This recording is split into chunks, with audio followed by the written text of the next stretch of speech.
할렐루야. 5월 22일 수요일 묵상 말씀 시간입니다. 믿음으로 가리라. 아브라함은 믿음을 가지고 자신의 종 엘리에셀을 보냅니다.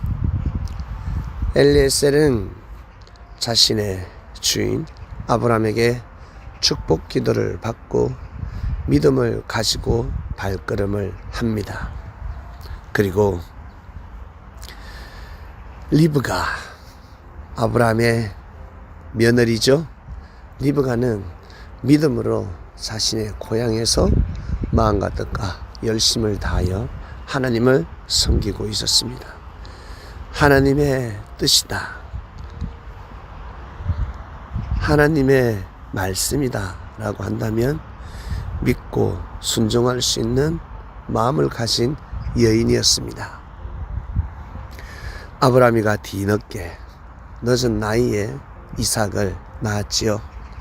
왜 빨리 낳지 않았을까? 하나님께서 역사하시면 사라의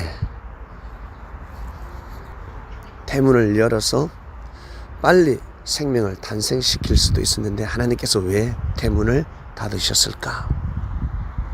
그 당시에는 몰랐는데 시간이 지나서 세월이 흘러 하나님의 깊은 뜻을 알게 됩니다.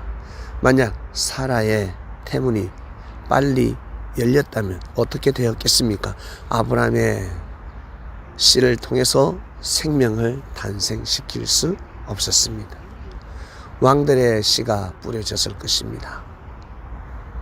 하나님의 뜻이 없는 생명의 씨가 뿌려졌을 것입니다. 불신의 씨죠. 믿음의 혈통 씨가 뿌려져야 되는데 불신의 씨가 뿌려질 뻔했습니다. 그래서 하나님께서 태문을 받으신 것입니다. 때가 되면 이제 때가 되면 태문을 여셨습니다. 그리고 하나님은 계시하십니다. 어떤 계시가 있습니까? 생명을 정말 사랑하라. 정말 귀하다. 늦게 탄생시켰으니 얼마나 귀하겠습니까? 그처럼 모든 생명을 귀하게 여겨라. 하나님의 뜻을 쫓는 자들, 선하고 착하게 살아가는 사람들을 목숨 걸고 지키도록 하라. 대신 교만한 자, 살인을 저지르는 자, 강도짓을 하는 자들, 인생을 파괴하는 자는 이에는 이, 눈에는 눈, 그러한 삶을 살도록 하라 하셨습니다. 누가 내 형제요 자매가 되겠습니까? 누가 내 며느리가 되겠습니까? 누가 내 사위가 되겠습니까? 하나님의 뜻대로 하는 자, 자신의 뜻도 중요하지만 자신의 뜻보다 하나님의 뜻을 더 중요하게 생각하는 자, 그 자를 내 형제요 자매로 맞이하고 싶지 않습니까? 그런 자를 며느리로 사위로 맞이하고 싶지 않습니까? 순교의 정신을 가지는데 가정을 위해서, 가정의 화목을 위해서 못할 일이 무엇이겠습니까? 그래서 주님은 누가 내 형제요 자매냐? 하나님 뜻대로 하는 자가 내 형제요 자매다. 내 부모도 귀하지만 하나님 뜻대로 하고자 하는 너희들 정말 귀하고 귀하다라는 메시지를 선포하셨습니다. 아브라함은 하나님의 뜻대로 자신의 종을 보냈습니다. 그리고 아브라함의 종 자신의 뜻을 가지고 간 것이 아니라 하나님의 뜻을 가지고 발걸음을 합니다. 결국 리브가는 하나님의 뜻을 맞이하게 됩니다. 그냥 맞이했겠습니까?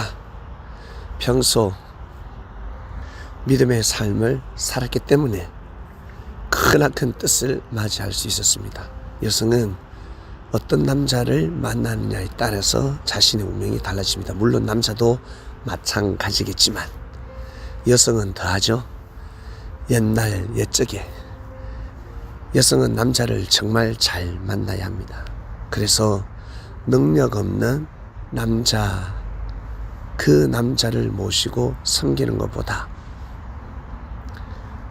능력 많은 남자가 일부 다처제를 할지라도 그 남자에게 갈 수밖에 없는 시대였습니다. 왜? 보호를 받아야 하니까, 먹고 살아야 하니까, 나로 인하여 내 형제, 자매, 가정, 식구들에게 혜택을 줄 수 있었으니까 그러한 선택을 할 수밖에 없었습니다. 지금도 마찬가지 하나님 아버지의 뜻을 중요하게 생각하며 살아가는 사람들이 있습니다. 도적같이 그러한 뜻을 맞이하게 될 것입니다. 만났을 때 그 뜻을 잡아야 되지 않겠습니까? 어떻게 잡을 수 있을까? 물과 같기 때문에 먹어보면 압니다. 아, 시원하다.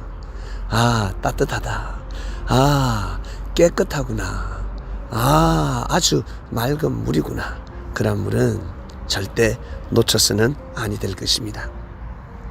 자신의 몸을 정화시킵니다. 머리부터 발끝까지 혈액순환을 시키며 더욱 건강하게 만들 것입니다. 하나님의 말씀이 그럽니다. 우리의 이 영혼, 영인체, 속사람이 정말 건강하게 성장하게 될 줄로 믿습니다. 리브가처럼 사람에게만 대접하는 것이 아니라 동물을 귀하게, 동물까지도 귀하게 여긴다면 자신의 운명이 바뀌게 될 것입니다. 하나님의 크나큰 축복을 받아들이게 될 것입니다. 이 시대에 우리 또한 마찬가지 사람을 귀하게 여기듯이 만물을 귀하게 여겨야지만이 지구촌의 운명이 바뀔 수 있습니다. 그리고 나에게 잘해줄 때 잘해주는 사람에게만 잘해주는 것이 아니라 형제가 실수를 했습니다. 마음을 속상하게 만들었습니다. 그럴 때 한 발짝 물러서서 너그럽게 웃어주고 손을 내밀어주는 그 마음, 그러한 삶을 통해서 자신의 운명이 달라지게 될 것입니다. 오늘 말씀 여기까지 하겠습니다. 하나님 아버지 감사합니다. 믿음으로 가리라. 네, 지난 역사를 통해서 우리 현재 삶을 조명합니다. 정말 맞습니다. 하나님의 말씀은 생명의 말씀입니다. 지난 역사가 말을 하고 있습니다. 수천 년 전의 삶, 수천 년 전의 역사, 수천 년 전의 말씀이지만 정말 살아서 움직이고 있습니다. 믿음으로 가리라. 말씀의 주제에 맞게끔 주인공이 되는 삶을 살길 원합니다. 오늘도 믿음으로 하루를 출발합니다. 이 모든 기도 사랑하는 예수님의 이름으로 기도드립니다. 아멘.